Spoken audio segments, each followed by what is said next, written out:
This channel does not promote any violence, harmful, or illegal activities. All content provided by this channel is meant for an educational and information purpose only.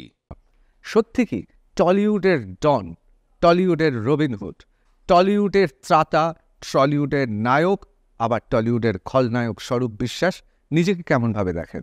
আমরা একটা federation করি যার মধ্যে 26টা guild আছে। আমরা সবাই একসাথে চলি। চলার পথে অনেক কিছু ভাবতে পারেন, সেটা তার ব্যক্তিগত চিন্তাভাবনা। বাট এইভাবে কাউকে নামকরণ করে কারোর লক্ষ্যকে পরিবর্তন করা যায় না।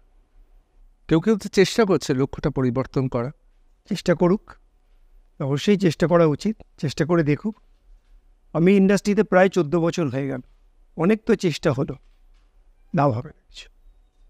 অনেকে বলেন আপনি যে গিল্ডটায় রয়েছেন সেটা হচ্ছে সহকারী পরিচালক, কিন্তু পশ্চিমবাংলার কোনো পরিচালক এই সাহস, এই স্পর্ধা দেখাবে যে স্বরূপ বিশ্বাসকে সহকারী হিসেবে নেবে?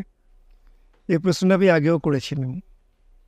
আমাদের গিল্ডে যে কনস্টিটিউশন আছে সেখানে যদি কোনো গিল্ডের সদস্য প্রয়োজন হয়, অবশ্যই তাকে সহকারী পরিচালকের হতে হয়। এছাড়াও অনেক অনারারি পোস্ট থাকে।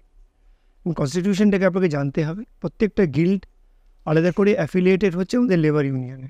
সেখানে একটা কনস্টিটিউশন জমা হয়, সেখানে বিভিন্ন জায়গায় যে অনারারি পোস্টগুলোও দেওয়া হয়। সেই অনারারি পোস্টে যারা আসেন তারা বিভিন্ন ধরনের অ্যাডমিনিস্ট্রেশনগুলো করেন, এবং সেভাবেই আমি সেই গিল্ডের সঙ্গে যুক্ত হয়েছি, এবং সেভাবেই আমি ফেডারেশনে নির্বাচিত হয়ে এসেছি। আমি কিন্তু নির্বাচিত, একটা হয় না যে একটা মনোনীত হয়, সে মনোনীত নয়। কিন্তু নির্বাচনের তো স্বরূপ বিশ্বাসের উল্টো দিকে কারো দাঁড়ানোরই স্পর্ধা নেই। এটা তো সাংগঠনিক দক্ষতা, যে আপনি চেষ্টা করবেন। নিশ্চয়ই আমাদের তো ওপেন ফোরাম হয়, আপনারা নিশ্চয়ই সংবাদ মাধ্যম খবর নিয়ে দেখবেন, আমরা নোটিশ দিই, ফর্ম দিই। কেউ যদি দাঁড়াতে চান, আমি আপনাদের মাধ্যমেই খুব একটা ভালো জিনিস বলি। অনেকে আমি শুনছি যে ফেডারেশনে আসতে চান, করতে চান। আমরা তো অলরেডি আমাদের নির্বাচন হয়ে গেছে। আমি আবার বলছি যে আমি পুরো কমিটিকে ডিজলভ করে দিচ্ছি। আমি আমার কমিটির সঙ্গে কথা বলে আমি পুরো কমিটিকে ডিজলভ করে দিচ্ছি, করে আবার একটি নির্বাচন ডাকছি।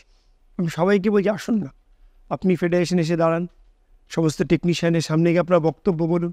টেকনিশিয়ানরা যাদের বেছে নেবে, তিনি আগামী দিনে ফেডারেশনের চালনা নির্ভর করবে, তার হাতে চালকের ভূমিকা থাকবে, অসুবিধা কোথায়? যারা আপনাকে ভালোবাসেন, আপনার অনুরাগী যারা আপনার সঙ্গে আছেন, তারা এই কথাতে সাহস পাবে, আর যারা উল্টো দিকে আপনাকে শত্রু ভাবেন তারা আবার ভয় পাবে। কিন্তু এই প্রশ্নটা আমার মনেও জেগেছিল। সামান্য একজন নায়ক এবং সাংসদ, সামান্য একজন প্রযোজক, না হয় তিনি গত কয়েক দশক ধরে অনেক প্রযোজনা করেছেন, সামান্য কিছু পরিচালক, কেউ কেউ বিধায়ক, এদের এত বড় সাহস এলো কি করে স্বরূপবাবু আপনার বিরুদ্ধে কথা বলার? আমি তো স্তম্ভিত সাংবাদিক হিসেবে। এত সাহসী পুরুষেরা যে টলিউড ইন্ডাস্ট্রিতে আছে আগে তো জানতাম না। দেখুন, এটা সবারই তার নিজের ব্যক্তিগত মতামত দেওয়ার অধিকার আছে।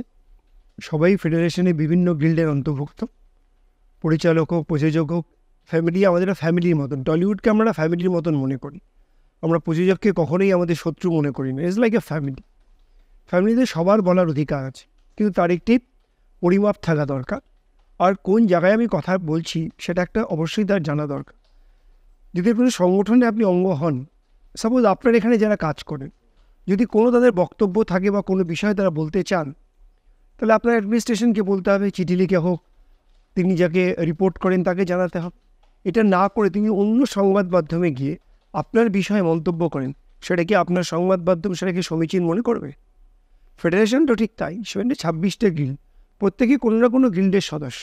যদি আপনার কোনো বক্তব্য থাকে, আপনার কোনো মতানৈক্য থাকে, আপনার কোনো অন্য চিন্তাভাবনা থাকে, আপনি তারা আপনার গিল্ড বা অ্যাসোসিয়েশনকে বলুন, বা ফেডারেশনকে লিখিতভাবে জানান, আমাদের মেল করুন।